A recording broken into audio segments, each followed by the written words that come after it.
It's almost always raining in the city. Somerset, the veteran detective, and Mills, the kid who has just been transferred into the district, were faced with a horrifying case, a series of murders, each a punishment for a sin. As they chase the killer, they realize they're not just hunting a criminal, but a monster playing a deadly game.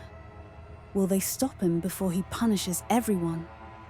The story unfolds over 7 days, during which the two detectives investigate a series of crimes while trying to uncover the perpetrator's identity.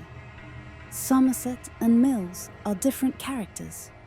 Somerset is portrayed as a calm, introspective detective nearing retirement with the hopes of living a solitary life away from the city. However, his actions at crime scenes reveal his true priorities and concerns. Mills, however, gets emotional and often ends up in tough situations. Because of it, he's married, optimistic, young, and full of energy. These things make him vulnerable when the killer messes with him. This serial killer is seen as crazy by Mills, but he's calm and serious about his murders. He walks a strange line between being a hateful criminal and someone who thinks they're punishing people, like in the Bible.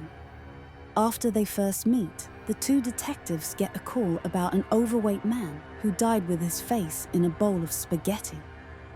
It turns out he was forced to eat until his stomach burst with a gun pointed at him. Somerset realizes this is part of something bigger. This grim death sets the tone for David Fincher's Seven, one of the darkest and most merciless films ever made in the Hollywood mainstream. It will rain day after day, and they will investigate death after death. Then they find the word gluttony written on the wall. This represents the first sin, gluttony. There is a scene where the serial killer abducts a lawyer and straps him to a bed. He then forces the lawyer to choose between killing a prostitute or cutting off a piece of his own flesh.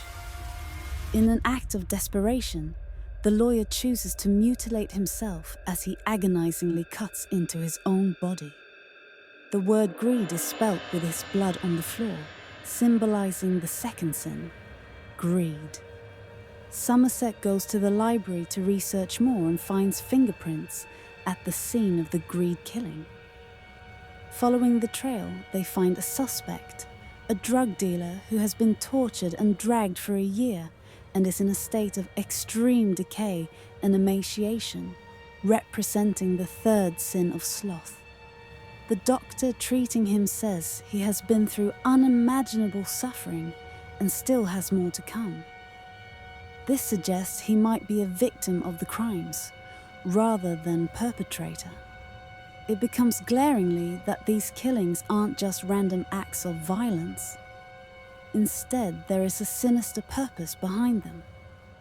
They are executions carried out as punishments for people's sins, taken to the most extreme measures imaginable. Another day passes without a new murder, during which Somerset engages in a heartfelt conversation with Mill's wife, Tracy, who brings a note of humanity into the picture. We never find out very much about her, but we know she loves her husband and worries about him, and she has good instinct when she invites the never-married Somerset over for dinner best, to make an ally of the man whom her husband needs and can learn from.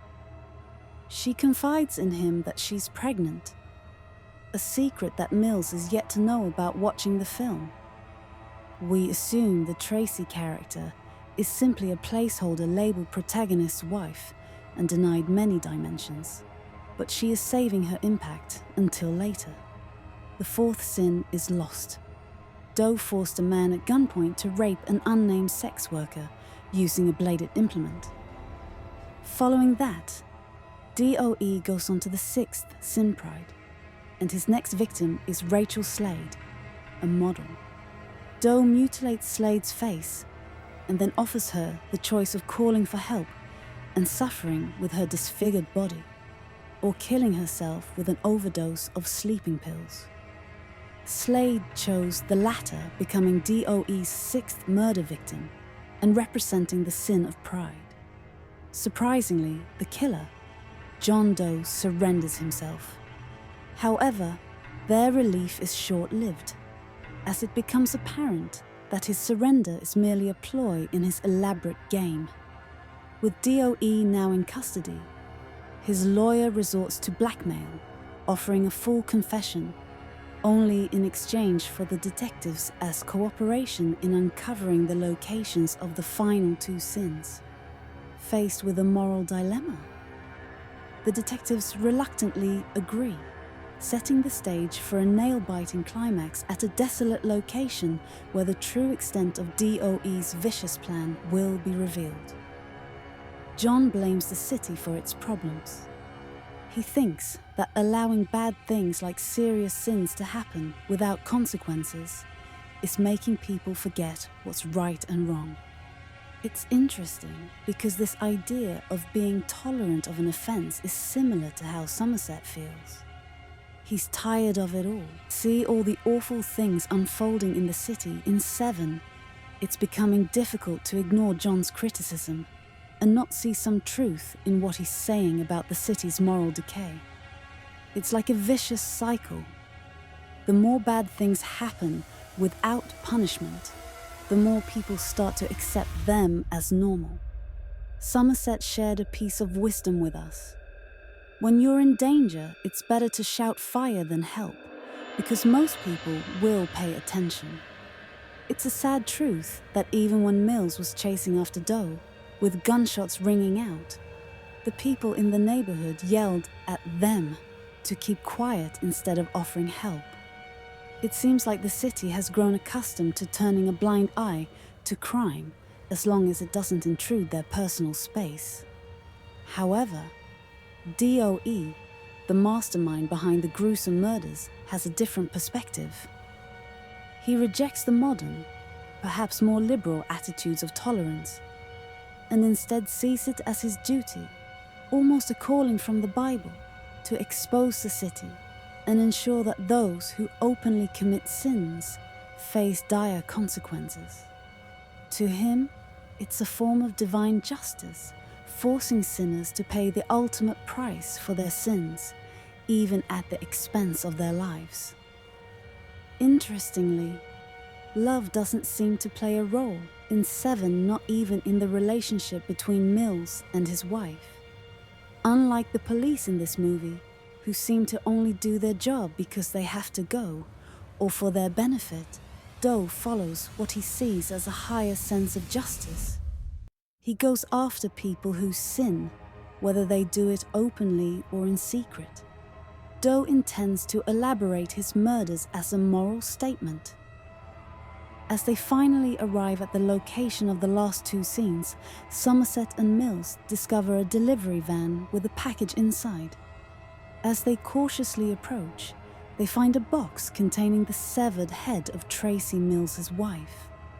The shock of horror on Milter's face are palpable as he realizes what he is seeing. DOE's meticulous planning becomes evident as he reveals the sixth sin of envy he had for Tracy and Mill's relationship, and that her death was part of his plan to complete the sixth sin. He jeered at Mills, revealing that Tracy was pregnant and that her death was a consequence of Mills's own sins and shortcomings as a husband. Those actions and words throughout the movie reflect his actions is above conventional morality. His arrogance is palpable as he justifies his gruesome murders as necessary acts in pursuit of a greater good. The meticulous and twisted serial killings orchestrates every moment with the intention of showcasing his perceived moral superiority. Despite Somerset's earnest pleas, cautioning that killing Doe would signify their defeat, Mills succumbs to wrath and takes DOE's life. This signifies the seventh sin of wrath. After 30 years, this is still one of the greatest movies ever made. See you next time you in next movie.